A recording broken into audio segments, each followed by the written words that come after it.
Hello aspirants. Unlock GS academy में आप सभी का स्वागत है। यह हमारी हिंदी साहित्य वैकल्पिक विषय की उत्तर लेखन अभ्यास सीरीज है, जिसमें हम यूपीएससी के द्वारा पूछे गए प्रीवियस ईयर्स के क्वेश्चंस और कुछ महत्वपूर्ण प्रश्नों का उत्तर लेखन अभ्यास करते हैं। और हमारी कोशिश है कि इस सीरीज के द्वारा हम हिंदी पाठ्यक्रम में पूछे गए सभी प्रश्नों को उत्तर लेखन अभ्यास कर सकें। और इसी उत्तर लेखन अभ्यास की तरह हमारी एक मास सीरीज चल रही है, जिसे मेंस आंसर अप्रोच, जिसके अंतर्गत जीएस के पेपर 1, 2, 3 और 4 से रिलेटेड क्वेश्चंस का उत्तर लेखन अभ्यास कराया जाता है। आप इसे भी फॉलो कर सकते हैं। तो आज का ये 9वां सत्र है और सत्र प्रारंभ करने से पहले देखते हैं, अब हमने हिंदी खंड के बाद उपन्यास खंड को उठाया है, जिसमें प्रश्न पत्र 1 के अंदर उपन्यास और यथार्थवाद, हिंदी उपन्यासों का उद्भव और विकास, और प्रमुख उपन्यासकार में प्रेमचंद, जयेंद्र, यशपाल, रेणु और भीष्म सानी। और प्रश्न पत्र 2 में प्रेमचंद की गोदान, यशपाल की दिव्या, रेणु की मैला आंचल और मन्नू भंडारी की महाभोज से हम प्रश्नों को देखेंगे। आज का सत्र प्रारंभ करने से पहले हम देखते हैं कि उपन्यास के बारे में कुछ तथ्य। उपन्यास जो है लगभग 18वीं शताब्दी के आसपास प्रारंभ हुआ और यह सबसे पहले पश्चिम में प्रारंभ हुआ। और यदि हम उपन्यास का अर्थ देखें तो उप मतलब होता है निकट और न्यास मतलब होता है तथा थी, अर्थात सामाजिक जीवन के वह रचना जो सामाजिक जीवन के अत्यंत निकट हो। और सामाजिक जीवन के निकट होने के कारण ही उपन्यास को आधुनिक युग का महाकाव्य कहा जाता है। और इससे रिलेटेड अगर हम देखें उपन्यास से, तो उपन्यास के 6 तत्व हैं। इन 6 तत्वों को हम एक एक करके समझेंगे। तो पहले हम लेते हैं कथा, वस्तु या और सॉरी कथानक। अगर कथानक से तात्पर्य है कि वह ढांचा जो चित्रों, घटनाओं और वर्णों को आपस में बांध कर रखे। और कथा वस्तु से तात्पर्य है कि कहानी या उपन्यास का सूत्र क्या है, कि यह ऐतिहासिक है या वर्तमान की किसी घटना पर आधारित या भविष्य से रिलेटेड। और अगर हम देखें कथा वस्तु के बाद दूसरा तत्व, तो कथोपकथन। कथोपकथन अर्थात संवाद योजना। इसका दूसरा तत्व है संवाद योजना। तो संवाद योजना में चरित्रों के मध्य सीधी बात होनी चाहिए, अर्थात अच्छी संवाद वही है जिसमें संवाद छोटे हों और चुस्त हों। लंबे होंगे तो पाठक ऊबने लगेगा, और संवाद के बीच में कोई ऐसा प्रसंग हो जो उसे छोड़कर कहानी में अगला मोड़ ले आए, ताकि पाठक को उबनपन या फिर वह उससे बोरियत ना हो। अगर तीसरा कथा वो देखें हम इसका तत्व, तो तीसरा तत्व है देश, काल और वातावरण। देश काल से तात्पर्य है कि बिना तिथि, माह, स्थान, समय बताए आप पाठक को एहसास करा दे कि आप किस बारे में और किस जगह की बात कर रहे हैं। और वातावरण से तात्पर्य यह नहीं है कि केवल प्राकृतिक के बारे में। वातावरण से तात्पर्य यह भी है कि सामाजिक, आर्थिक, राजनीतिक रचना में सूचित समय परिवेश को ऐसा बनाना कि पाठक को स्वयं उसके भीतर महसूस करने लगे। अगर इसका अगला देखें हम चौथा तत्व, तो भाषा शैली। भाषा शैली बहुत महत्वपूर्ण है उपन्यास में, कि कौन सी भाषा प्रयोग की गई है, शब्दवालियों का अनुपात कितना है,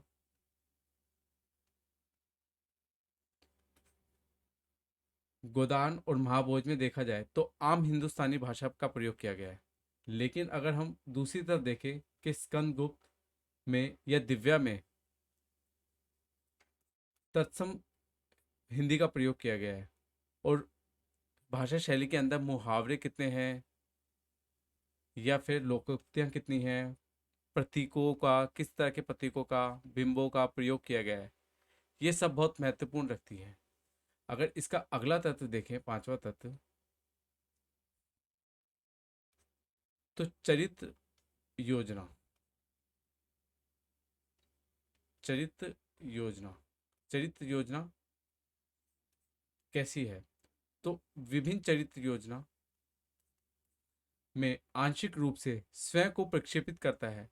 चरित्रों की एक तो भीड़ नहीं होनी चाहिए, दूसरा कि चरित्र ऐसे होने चाहिए कि मूल भाव उसका गायब ना हो, कि भाई समझ में आए कि उसका मूल भाव क्या है, उससे किस लिए लेके आया गया है यहाँ पर। तो चरित्र सहज और स्वाभाविक हो। जैसे पहले होता था कि चरित्र या तो अच्छा ही होता था या फिर पूरा बुरा होता था, कि अच्छा कैसे, कि नायक या फिर खलनायक, खलनायक की तरह पूरा की पूरा बुरा। लेकिन अब जो चरित्र आने लगे हैं उपन्यासों में, वे ना तो अच्छे और ना ही पूरी तरह से बुरे होते हैं, उनमें आपस में द्वंद्व चलता रहता है। तो इसी तरह से अगर हम अगला देखें, इसका छठा तत्व, तो छठा तत्व क्या है कि उद्देश्य, कि उपन्यास का उद्देश्य क्या है, कि थोपा हुआ उद्देश्य ना हो, या फिर उद्देश्य ऐसा होना चाहिए कि घुला हुआ हो, ताकि पाठक को भी पता ना लगे कि उसके हृदय को आप प्रभावित कर रहे हैं, या फिर आप जो अपनी विचारधारा या फिर जो बताना चाहते हैं वह उसे ऐसा बिल्कुल पता ना लगे कि आप उस पर थोप रहे हैं। वह इस तरह से घुला होना चाहिए कि पाठक को कहानी या उपन्यास को पढ़ते पढ़ते अपना आप ही उसे महसूस होना चाहिए या उसका हृदय परिवर्तन हो जाना चाहिए। तो ये उपन्यास के 6 तत्व थे जो हमने देखे। पहला, कथानक या कथा वस्तु। कथोपकथान दूसरा। तीसरा, देश काल और वातावरण। चौथा, भाषा शैली। पांचवा, चरित्र योजना। और छठा, उद्देश्य। तो चलिए आज का अब हम प्रश्न लेते हैं। आज का पहला प्रश्न, और इससे 1 से लेकर 36 तक प्रश्न हम कहानी खंड के कर चुके हैं, जो आप पहले वाली वीडियोस देख सकते हैं। तो आज का प्रश्न है, हिंदी उपन्यास और यथार्थवाद के पारस्परिक संबंध पर विचार कीजिए। तो इसका परिचय हम इस तरह से दे सकते हैं कि उपन्यास का मूल संबंध यथार्थवाद से माना गया है। 1891 ई से लेकर 1915 ई तक हिंदी में अय्यारी, तिलस्म प्रधान, जासूसी तथा रोमांस प्रधान उपन्यासों का बोलबाला रहा। किंतु इन सबसे बीच ही हिंदी उपन्यास यथार्थवाद की ओर अग्रसर होने लगा था, और प्रेमचंद पूर्व युग के उपन्यासकार भुवनेश्वर मिश्र और ब्रजनंदन साहे और मेहता लज्जा राम शर्मा आदि ने हिंदी उपन्यास को यथार्थवाद की तरफ ले जाए गए और प्रयत्न शुरू कर चुके थे। इसमें भुवनेश्वर मिश्र प्रेमचंद पूर्व युग के सर्वश्रेष्ठ यथार्थवादी उपन्यासकार माने जाते हैं। इनके उपन्यास घराव घटना और बलवंत भूमिहार है। घराव घटना हिंदी का प्रथम यथार्थवाद उपन्यास है, माना जाता है, जिसमें मध्य वर्ग के एक साधारण पारिवारिक व्यक्ति के दैनिक जीवन का उसके सूक्ष्म बेजोड़ों के साथ यथार्थ और प्रमाणिक चित्र उपस्थित किया गया है। इसी तरह इस प्रकार प्रेमचंद पूर्व युग में हिंदी उपन्यास यथार्थवाद से जुड़ने का प्रयत्न करने लगा था, किंतु समग्र रूप में इन लेखकों का प्रमुख उद्देश्य सामाजिक यथार्थ का सूक्ष्म दृष्टि से अवलोकन, विश्लेषण और चित्रण नहीं था। हिंदी उपन्यास को ठोस स्तर पर यथार्थवाद से जोड़ने का काम प्रेमचंद ने किया। जैसे सेवा सदन से आराम हुआ उनका आदर्श उन्मुखी यथार्थवाद गोदान तक पहुंचकर पूर्णतः यथार्थवाद में परिणित हो गया। और प्रेमचंद के बाद के प्रत्येक उपन्यासकार ने यथार्थ को अपने उपन्यास में प्रक्षेप दिया, भले ही उसका स्वरूप साम्यवादी, मनोविश्लेषणवादी, अस्तित्ववादी आदि अलग अलग ढंग का क्यों ना रहा हो। यही कारण है कि प्रेमचंद के बाद हिंदी उपन्यास का इतिहास वस्तुतः यथार्थवाद के विभिन्न प्रारूपों का ही इतिहास है, जिसे सामाजिक यथार्थ, समाजवादी यथार्थ, मनोविश्लेषणवादी यथार्थवादी, स्थिर विमर्श, दलित विमर्श आदि धाराओं के रूप में समझा जाता है। तो ये हमारा आज का पहला प्रश्न था। अगला प्रश्न है 38, जिसमें पूछा गया है कि हिंदी के प्रथम उपन्यास के प्रश्न पर विचार कीजिए। तो हिंदी का प्रथम उपन्यास कौन सा है, इसको हम इस तरह से प्रारंभ करेंगे कि हिंदी के पहले उपन्यास का प्रश्न विवादास्पद है। यह विवाद पंडित गौरीदत्त के देवरानी जेठानी की कहानी 1870, मुंशी ईश्वरी प्रसाद और मुंशी कल्याण राय के वामा शिक्षक 1872, श्रद्धाराम फिलोरी के भागवती 1877, लाला श्रीनिवास दास के परीक्षा गुरु जो 1882 में आदि उपन्यासों को लेकर है। लेकिन अधिकांश विद्वानों के बीच मतभेद भाग्यवती और परीक्षा गुरु को लेकर है। एक मत के अनुसार 1882 में लाला श्रीनिवास दास द्वारा रचित परीक्षा गुरु हिंदी का पहला उपन्यास है। दूसरे मत अनुसार हिंदी का पहला उपन्यास श्रद्धाराम फिलोरी द्वारा रचित उपन्यास भाग्यवती को मानना चाहिए। यह उपन्यास 1887 में प्रकाशित हुआ, हालांकि इसके लेखन संभवतः 1870 में ही हो चुका था। इसमें भारतीय स्त्रियों का गृहस्थ धर्म की शिक्षा दी गई है। लेखक ने स्वयं इसके संबंध में लिखा है, ऐसी पोथी की जिसके पढ़ने से भारत खंड की स्त्रियों को गृहस्थ धर्म की शिक्षा प्राप्त होती है। अब यह माना जाता है कि परीक्षा गुरु ही हिंदी का पहला उपन्यास है। इस निर्णय के पक्ष में दो तर्क दिए जाते हैं। पहला तर्क अनुसार किसी रचना का काल निर्धारण उसके प्रकाशन वर्ष से ही हो सकता है, ना कि लेखन वर्ष से, क्योंकि साहित्य वस्तुतः तभी साहित्य बनता है जब वह पाठक तक पहुंचता है। इसलिए परीक्षा गुरु काल की दृष्टि से भाग्यवती से पहले है। दूसरा तर्क यह है कि भाग्यवती में आदर्शात्मक और उपदेशात्मक मानसिकता अधिक है, यथार्थवादी मानसिकता नहीं के बराबर है। दूसरी ओर परीक्षा गुरु में भी सुधारवादी मानसिकता मिलती है, पर इसके बावजूद इसमें आधुनिक मानसिकता के तत्व भी दिखाई पड़ते हैं। अतः परीक्षा गुरु हिंदी का पहला उपन्यास माना जा सकता है। ये आज का हमारा दूसरा प्रश्न था। अगले प्रश्न की ओर चलते हैं। आज का ये हमारा तीसरा और 39 प्रश्न अब तक का। हिंदी के आंचलिक उपन्यास धारा पर प्रकाश डालिए। तो इसका उत्तर हम इस तरह से स्टार्ट करेंगे कि आंचलिकता हिंदी उपन्यास साहित्य के लिए कोई नई प्रवृत्ति नहीं है। अतः हिंदी उपन्यासों के प्रारंभिक काल से ही यह प्रवृत्ति दिखाई देती है। इसका बीज वपन प्रेमचंद पूर्व काल या प्रारंभिक हिंदी उपन्यासों में हुआ।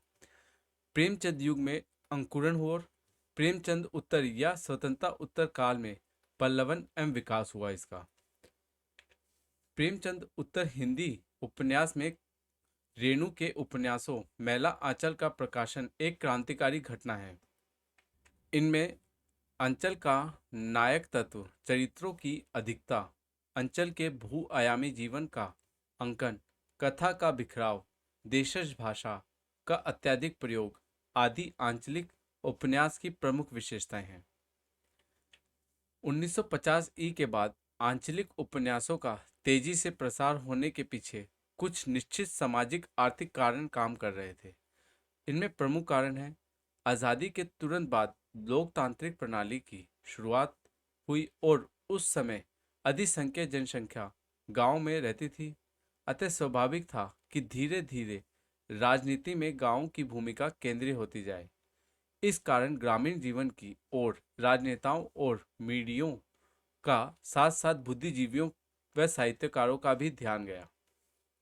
दूसरा, तीव्र शहरीकरण के कारण बहुत बड़े पैमाने पर ग्रामीण जनसंख्या को शहरों की ओर पलायन हुआ। ये लोग शहर के जटिल ढांचे में रहते तो थे, किंतु इनके संस्कार इन्हें ग्रामीण जीवन की सरलता की ओर खींचते थे। ग्रामीण जीवन के प्रति नॉस्टैल्जिया होने के कारण ऐसे लोगों ने आंचलिक उपन्यासों की ओर रुझान प्रदर्शित किया। तीसरा, स्वाधीनता संग्राम के दौरान एक व्यापक लक्ष्य होने के कारण लोगों का ध्यान अपने अंचल पर कम राष्ट्र पर ज़्यादा था। स्वाधीनता प्राप्त होने पर विशेषता मोहभंग के बाद स्वाभाविक था कि लोगों का ध्यान अपनी स्थानीयता की ओर जाए।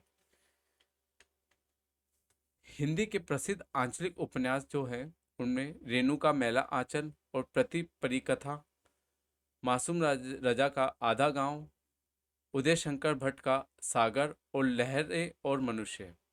और इसका निष्कर्ष हम ये दे सकते हैं कि अतः कहा जा सकता है कि उपन्यासों में आंचलिकता कोई नई चीज नहीं है। बस प्रेमचंद उत्तर समय में मैला आंचल के बाद उपन्यासों में एक नई व मौलिक प्रवृत्ति आंचलिक उपन्यास की शुरुआत हुई है। तो अगले प्रश्न की ओर चलते हैं। आज का ये आखिरी प्रश्न, हिंदी की मनोवैज्ञानिक उपन्यास धारा पर प्रकाश डालिए। तो इसका परिचय हम इस तरह से प्रारंभ कर सकते हैं कि शुरुआत में उपन्यासों का क्लेवर उल्का फुल्का ही होता था, पर प्रेमचंद के काल से उपन्यासों के वस्तु और शिल्प दोनों ही पक्षों में परिपक्वता साफ दिखाई देने लगी।